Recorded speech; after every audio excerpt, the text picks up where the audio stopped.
নাতি ওই ব্যক্তির আমল নামা থেকে ভালো আমল নামাগুলা তাকে দিয়ে দেওয়া হবে।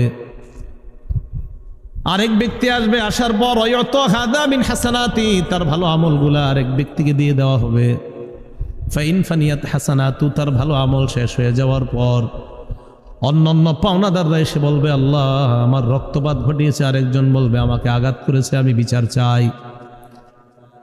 আল্লাহ পাক রব্বুল আলামিন যখন দেখবে ওই বান্দার আমল নামা শেষ, আল্লাহর পক্ষ থেকে এবার বলা হবে উখিজাত মিন খতায়াহুম, তার ওই আমল নামা শেষ হয়ে যাওয়ার পর পাওনাদারদের গুনাহগুলা নেওয়ার পর সুম্মা তুরিহাত আলাইহি সুম্মা তুরিহা ফিন্নার, পাওনাদারদের গুনাহগুলা নিয়ে যেই ব্যক্তি রোজা যাকাত হজ এই বিশাল পরিমাণ সওয়াব নিয়ে উপস্থিত হয়, পাওনাদার যারা তাদের গুনাহগুলা নেওয়া হবে। নেওয়ার পর ওই ব্যক্তির আমল নামায় গুনাহ দিয়ে গুনাহের সাগর